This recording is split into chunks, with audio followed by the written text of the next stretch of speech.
Bonjour. Kering Vision hebdomadaire.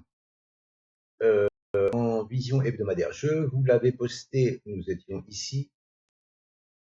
Voilà, c'était le 28 septembre. 28 septembre, nous étions donc ici. Le prix était à 275. 275, donc on était là, on était sous cette ligne de résistance ici. Donc, on a quand même fait depuis on a quand même fait 26%, voire 27, 29, 28%, 29% en séance ici, hein. Donc, on est arrivé à la zone, une autre zone de résistance, hein, 343, 350. Et bon, la tendance est passée haussière en journalier, hein. En journalier, on est passé au-dessus de la 200, au-dessus de la 7, de la 20, de la 50. Et là, on est passé là. Mais là, vous voyez, vendredi, il y a eu un rejet. Est-ce que on va repasser dessus? Je ne sais pas. Alors, soit il faudra attendre une clôture journalière au-dessus pour viser la résistance à suivre, mais je pense que on risque d'avoir quand même, parce que la mèche, là, il y a quand même une grande mèche, là, en hebdomadaire, hein. Je pense qu'on risque d'avoir un rejet, hein. Un rejet. Je pense,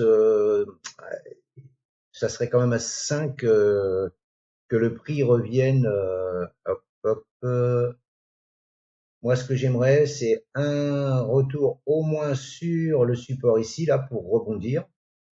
Ou alors, au pire, entre la 20 et la 50, là. La 20, c'est la rouge, la 50, c'est la bleue. Ici, dans cette zone-là, ici, là. Et qui viennent rebondir ici.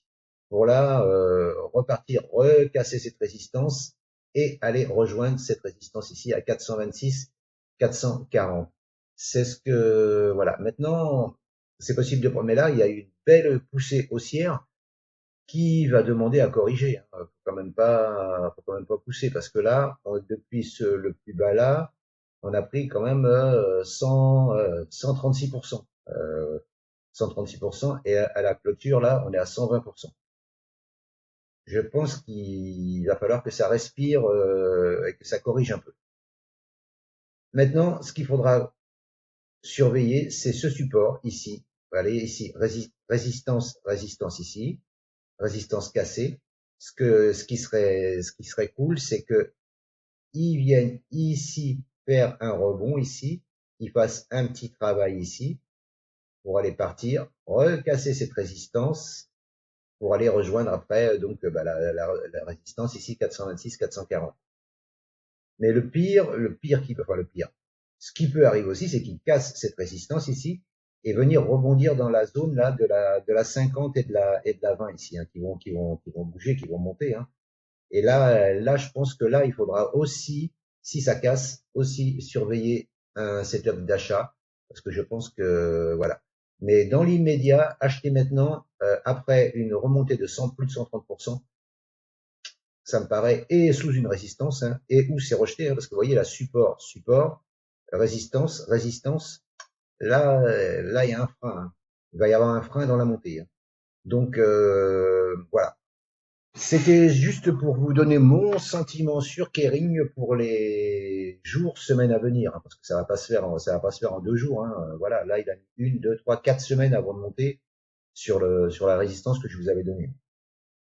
Mais maintenant, donc, il peut remettre 1, 2, 3 semaines, là aussi, pareil, pour descendre sur le support et rebondir. Ou pas, hein, voilà. Je vous dis, soit rebond sur le support, soit sur la 50 et la 20. Mais voilà, il faut continuer à acheter, à mon avis. Mais maintenant, ça me paraît un peu tard. Ou alors, faut attendre la cassure de ça, mais mettre un stop large, très large, hein, parce que ça risque de bouger. Voilà ce que je pouvais vous dire sur Kering pour les jours, semaines à venir.